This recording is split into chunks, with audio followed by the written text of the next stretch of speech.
Evet. Bekledim mi küçük diye patladı.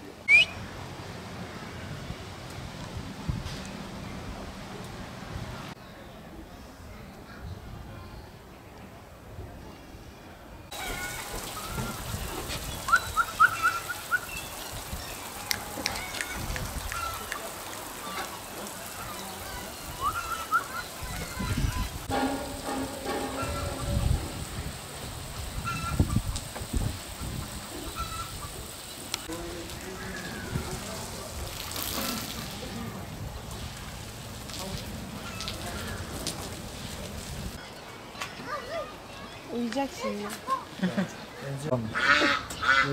Geçelim.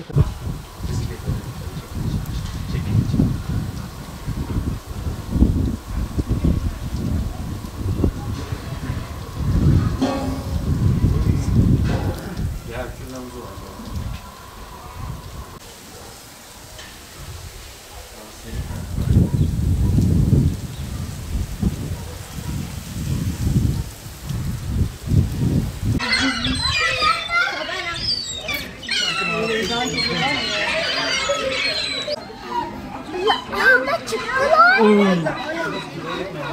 Sesli mi? Hayır. Yani yiyorlar. Wow.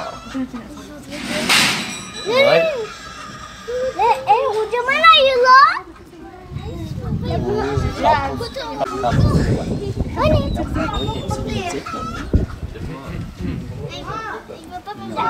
Lan yiyorlar.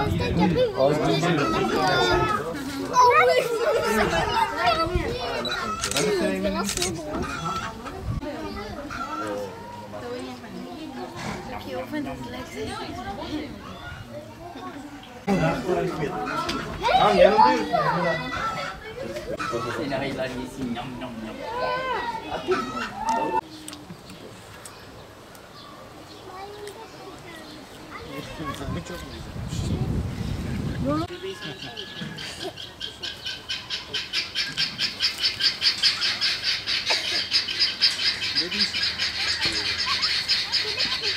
O görmüyor seni şu anda.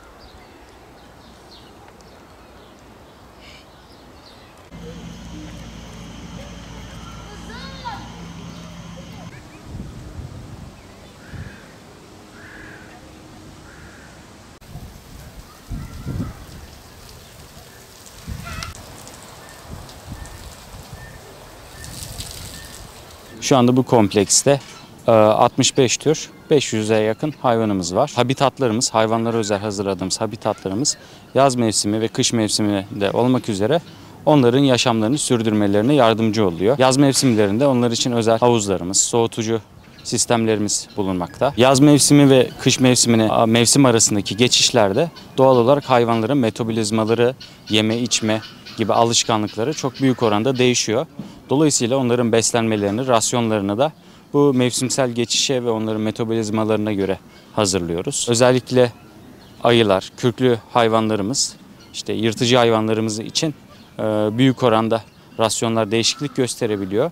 Ve tabii onların kürklerinden dolayı da yaz mevsiminde çok büyük onlara rahatsızlık oluyor. Onlar için özel soğutucu fıskiyelerimiz ve havuzlarımız bulunmakta. Ayrıca ayılar için de soğutulmuş meyveler şeklinde onlara besinler hazırlıyoruz. Onların rahatlığını, vücutlarının sıcaklığını düşürebilmeleri, iyi bir oranda muhafaza edebilmeleri için.